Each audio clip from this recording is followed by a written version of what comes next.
Ah. Mhm.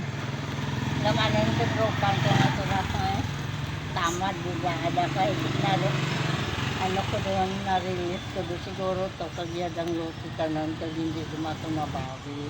Kaya ako lang akong diya ka mo diya lang at siguro ko niya kinamahulog ng diretso ko. Pag may barko nga kung ano kag mag-upload. Ako dali malang kung adlaw Amigan ko guys na may dala na miyaw. Sa istorya. Inbornal siguro nga dang ni ano kapag lang lang. Sino yung ngaran ka miyaw mo ta? Fatima Kokhin. Ay bukod na may kangaran na. Bago na parahan gumon sa tangan niya kung ano to. Pati kung ano marapit malang siguro kung ano ginman niya. Pati ako dang biyahe balang away de karang pista minatay ka Iloilo balang memorandum nga ano dahil ada na yun. Pati tuwid ako naghalin kag kung ano nga kung hindi pwede.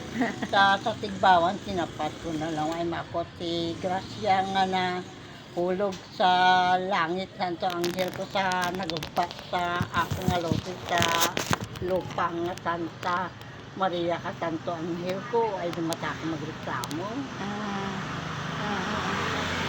Mag-agi ka de karon ni agi ka di daron mo si Miming ha. Madalo ako kay Miming mo, idol ko gid miyaw mo. Paintat ni Boal na ano nagbaho pa ti ay dumata ko sa guide diretso lang ayo. Ay dumako ka dayat ti inform nga dong insurance ma itubi pa yan na tabo nga kung ano mabalang bayad mo ano ba grabe dayo may patay ti sana kadaya yung mga malaya tamad lang ako kag mo Oh, man hindi doon magpagamo. Kung may sobra dyan pwede yan.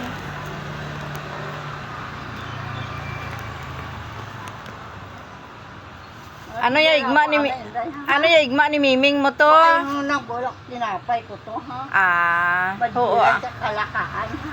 Sa siguro kayo daya diya kana siguro basta ginalibre ka. Oo. Pati sa pangkuhan ito kung hindi ko pag-dispostado kompleto to. Oo. Di ba lumpat-lumpat ano sa hotel lang. Daw hindi mo gamaan ko man sa daw ay gumalang tingin dyan. Oo. Nakakayang ko siguro dito sa Dayan. Oo. Ito yan ang tanang ko ang so hindi matok. Oo, sige halong. Okay. Okay.